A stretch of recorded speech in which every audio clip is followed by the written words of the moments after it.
Obrigado, pastora Luciana. A paz a todos. Uma paradinha aí na internet. Graça e paz a todos que estão nos assistindo pela internet. Você que está aí do outro lado, né? Quiser nos visitar aqui em Braz de Pina, Graúna 224, vai ser uma alegria recebê-lo, né? É uma alegria mesmo. Nós ficamos contentes quando a pessoa vem aqui e nos visita, né? E a gente pode compartilhar a palavra de Deus pessoalmente com você. Né? Quero dizer sempre, vou estar com aquela mesma retórica. Você que quiser e puder ajudar as nossas obras, né?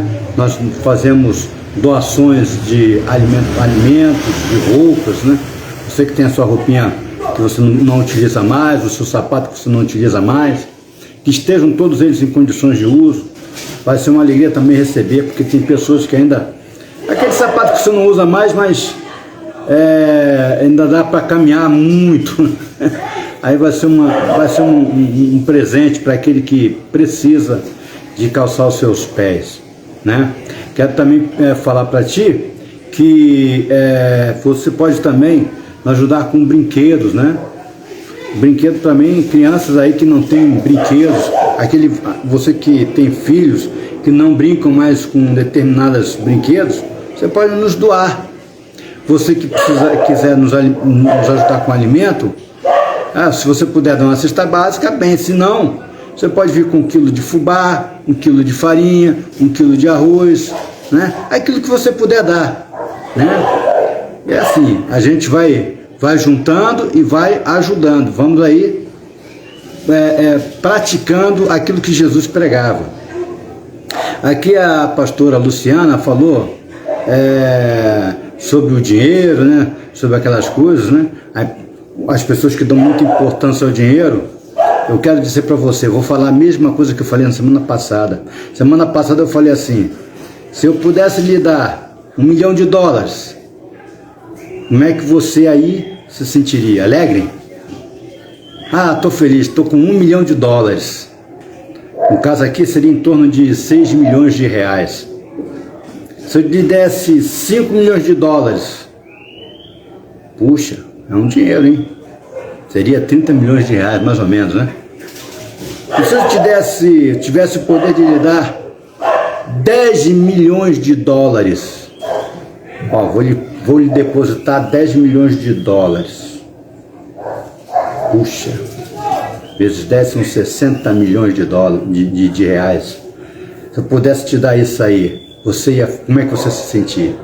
Mas tem uma condição: se eu tiver que te dar 10 milhões de dólares, você não acordar amanhã. Eu tenho certeza que qualquer um que estiver ouvindo isso vai falar para mim assim: mas para que eu vou querer 10 milhões de dólares se amanhã eu não posso acordar? Pois eu lhe digo, você quando abre o olho todo dia, você está ganhando mais de 10 milhões de dólares. É muito mais do que 10 milhões de dólares, né? Enfim, é isso, gente. A gente vai falando dessa forma. Meus irmãos, como semana passada nós estávamos começando a estudar o livro de Zacarias. O livro de Zacarias é muito bonito, tem muitas informações, fala ali Zacarias, em torno de 530 anos, mais ou menos, entre 538 anos, mais ou menos, antes de Cristo. Ele estava já falando sobre a vinda de Jesus, como seria Jesus, etc. Muito importante isso, sabe? Então, vamos continuar aqui o nosso estudo, assim como a pastora estudou o livro de Tiago. Nós vamos fazer um estudo mais ou menos assim, devagarinho, para você ir meditando naquilo que está sendo dito. Eu vou falar alguns pontos dentro da Bíblia, para que você possa pesquisar depois. Isso é muito importante, tá, gente? Para você ir estudando e aprendendo, né? Como é que a Bíblia ela é bem amarrada em tempo, né? No tempo, né? Tem coisas que foram ditas lá em Gênesis e fala de Apocalipse. De Apocalipse fala de coisas que vão tudo amarrando.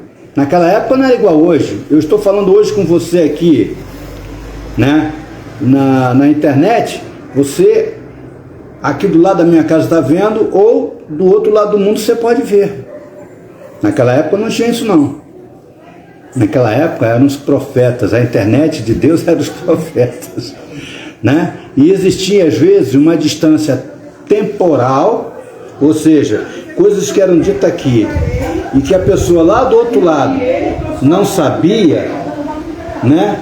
Mas tempos depois ela falava também coisas semelhantes, né? Que concordavam com aquilo que o de cá falava, só que eram distantes. Tipo assim, um exemplo, numa época em que no Brasil ainda não tinha o correio instituído, esse tipo de coisa, né? Você chegava, um cientista aqui ou uma pessoa chegava a uma conclusão sobre determinada matéria, chegava a uma conclusão aqui no Rio de Janeiro, e o cara e uma outra pessoa lá na Bahia, né? Ou então tempos depois, por exemplo, depois de 50 anos, o daqui que já tinha morrido, ele vai chegar à mesma conclusão, né? A mesma coisa, existiam espaços físicos, ou seja, uma pessoa aqui no Rio de Janeiro, outra lá na Bahia, falando a mesma coisa ao mesmo tempo, sem ter comunicação uma com a outra, né? E os espaços temporais. O que são espaços temporais? Aquele que você fala a mesma coisa, mas em épocas diferentes, né? Então a gente vai continuar aqui. Nós estávamos falando sobre tema, propósito e ocasião, né? Falando sobre o livro de Zacarias. Nós estamos dando uma introdução sobre o livro de Zacarias para você entender o que é o livro. E depois, efetivamente, nós vamos começar a falar cada palavra e explicar cada versículo do livro de Zacarias, tá certo? Então vamos lá. Do livro de Zacarias são extraídas muitas citações no Novo Testamento, cujos autores nele discerniram muitas profecias a respeito da vinda do Messias. Exemplos mais claros vêm de Zacarias, capítulo 8, versículo 16, está em Efésios, capítulo 4, 25. Zacarias 9, capítulo 9, versículo 9, temos aí em Mateus, capítulo 21, 5, em João 12, 15, né? Em Zacarias 11, 12 a 13, capítulo 11, versículo 12 a 13, está também descrito lá em Mateus 27, capítulo 27, 9 e 10. Em Zacarias 12, 20 a 10, estamos em João 19, 37. Em Zacarias 13, 7, temos ali Mateus 26, 3 e Marcos 14, 27.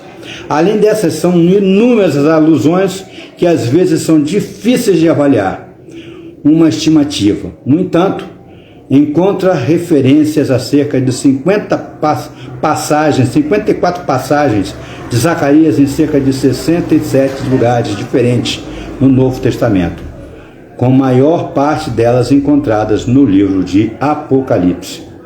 Estão vendo aí? Em torno de 530 anos a 550 antes de Cristo, né? Nós temos ali 530, 504 por ali, temos aí uma diferença, citações que ia acontecer lá em Apocalipse, lá em Mateus, falando da vinda de Jesus, para você ver como é que é intrínseco. Agora vamos falar sobre os assuntos principais do livro. 1. A necessidade de arrependimento e de voltar-se para o Senhor. O Novo Testamento fala sobre isso. Jesus veio trazer essa mensagem para que você se arrependa dos seus pecados, das coisas que você faz errado, porque nós temos uma propriedade.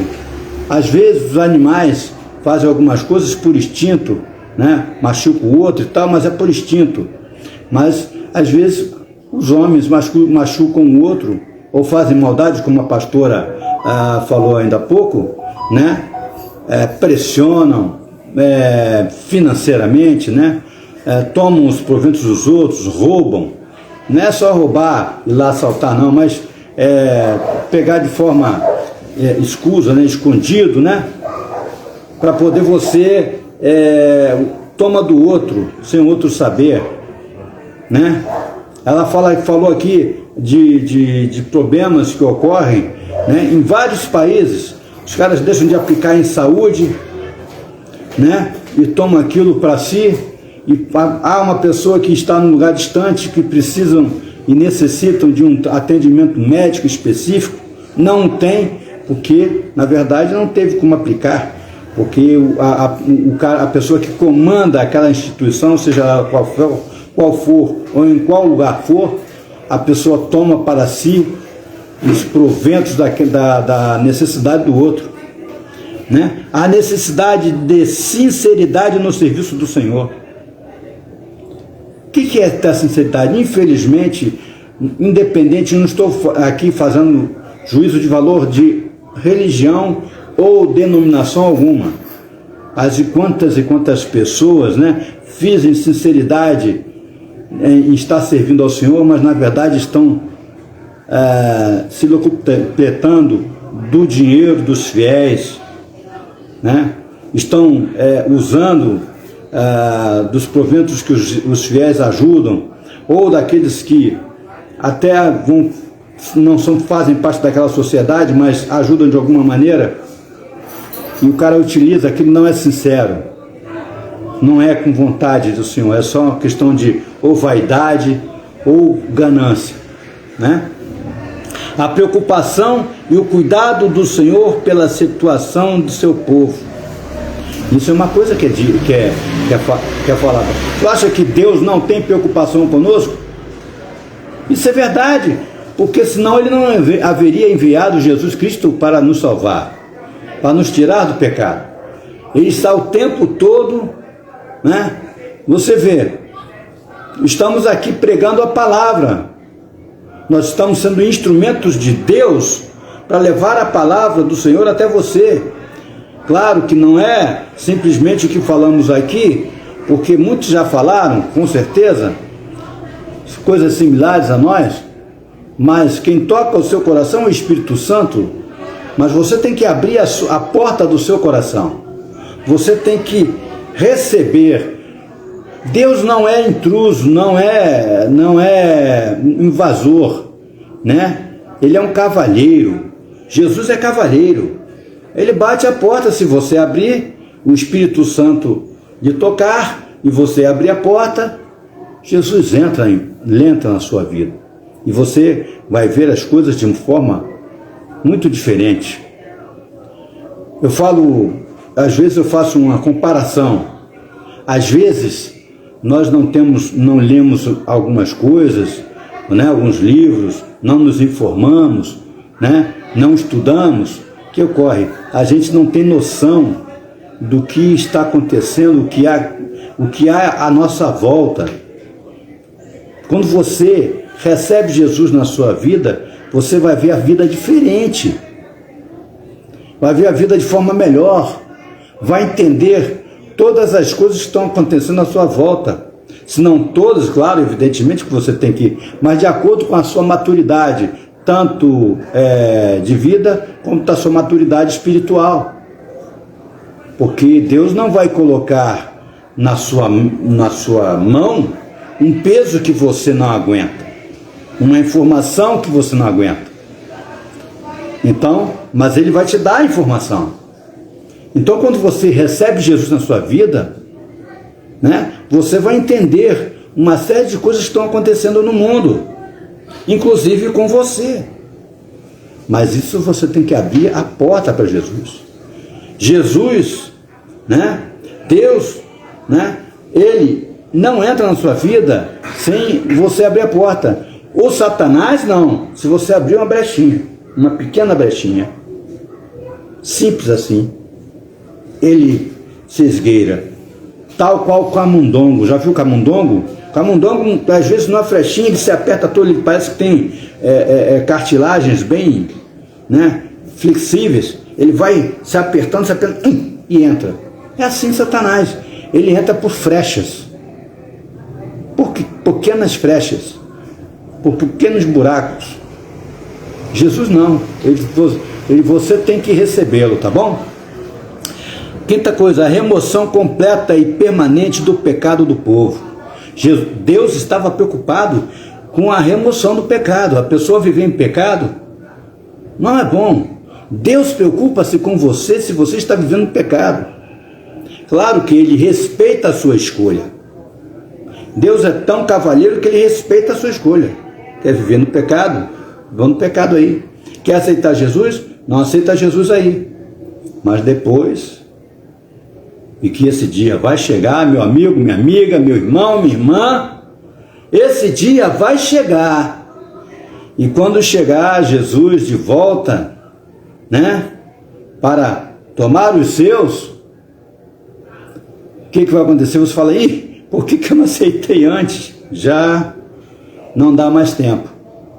Não há mais possibilidade de você, sabe? Existe uma diferença. Muitas pessoas falam assim, eu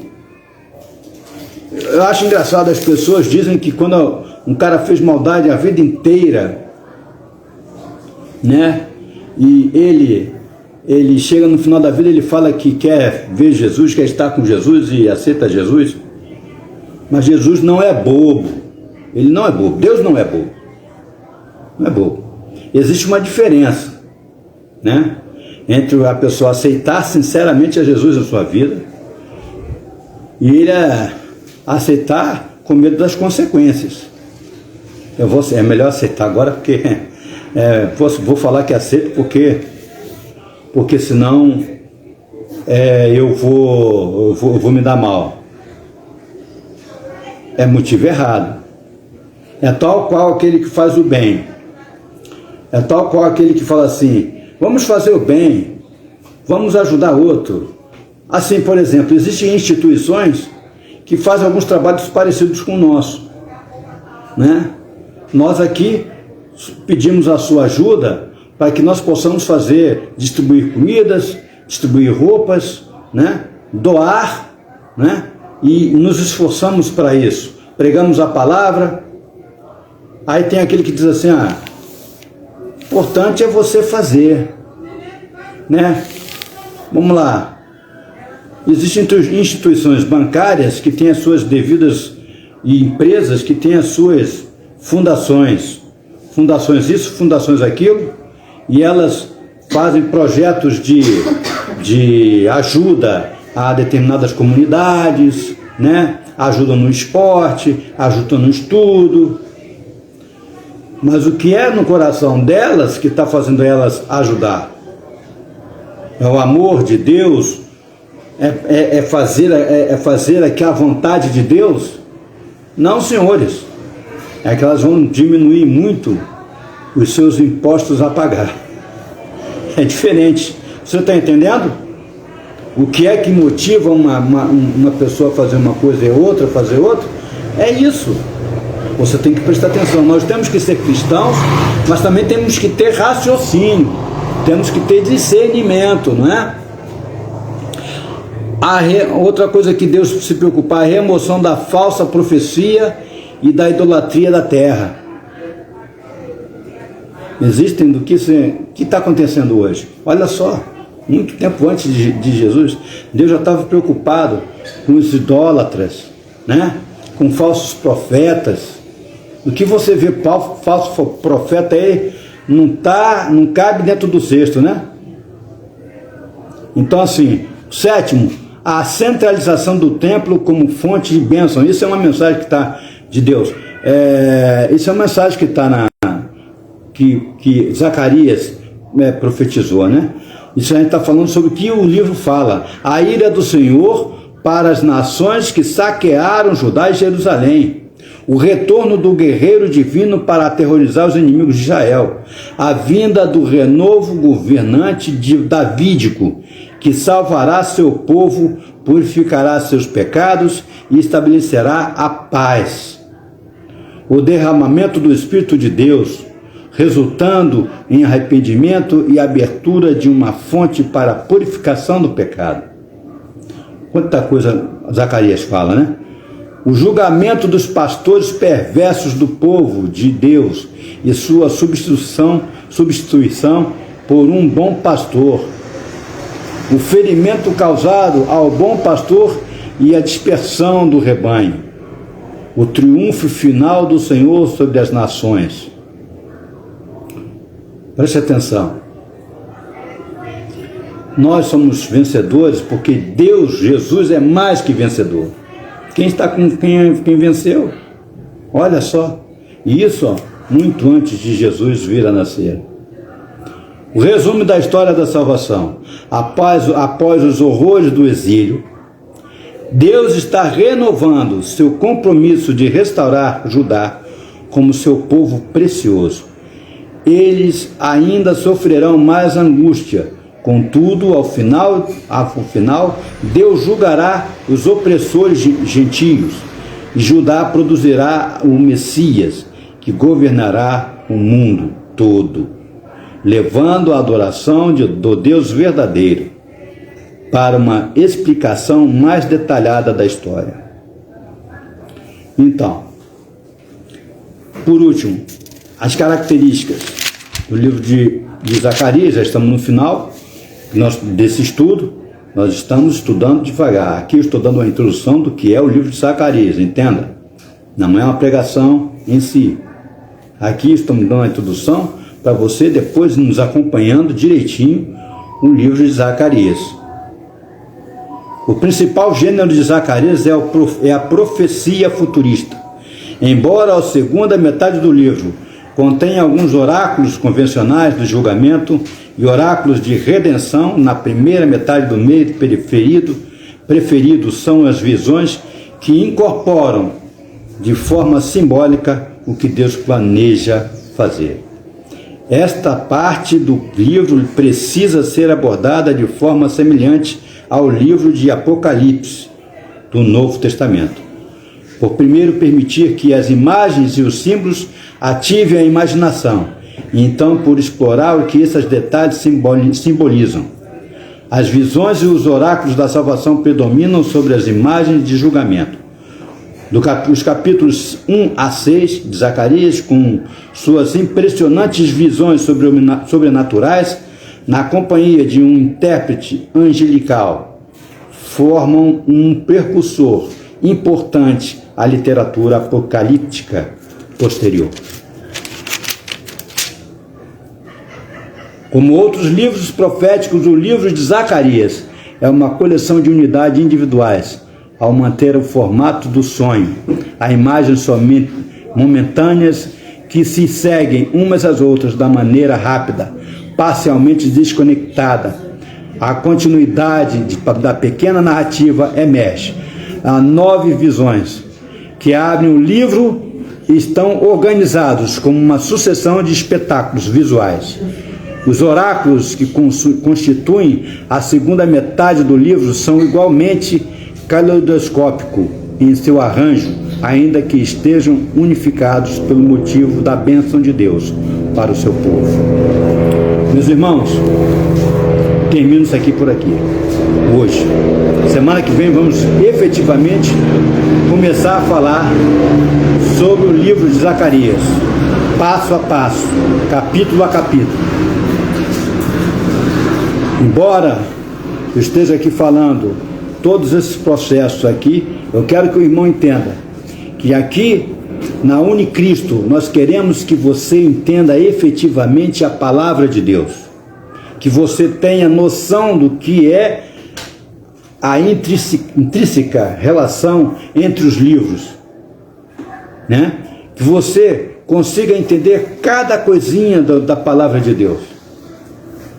Por isso que nós estamos nos esforçando, estudando aqui o livro de Zacarias. Eu quero que você tenha um resto de domingo abençoado, um resto de domingo com Deus, e uma semana, claro, toda ela coberta das bênçãos de Deus para você. Que o Espírito Santo toque o seu coração e que você que ainda não aceitou Jesus Cristo venha a observar e olhar que só Jesus Cristo é o caminho. Porque ele dizia: eu sou o caminho, a verdade e a vida. Quem não vier por mim, né? Então, não chegará a Deus. Não vai chegar a Deus. Aceite a Jesus na sua vida. Tá bom? Muito obrigado pela atenção. Que Deus os abençoe. E agora eu vou chamar a irmã Elizabeth para dar uma palavra. Muito obrigado a todos. Um bom domingo.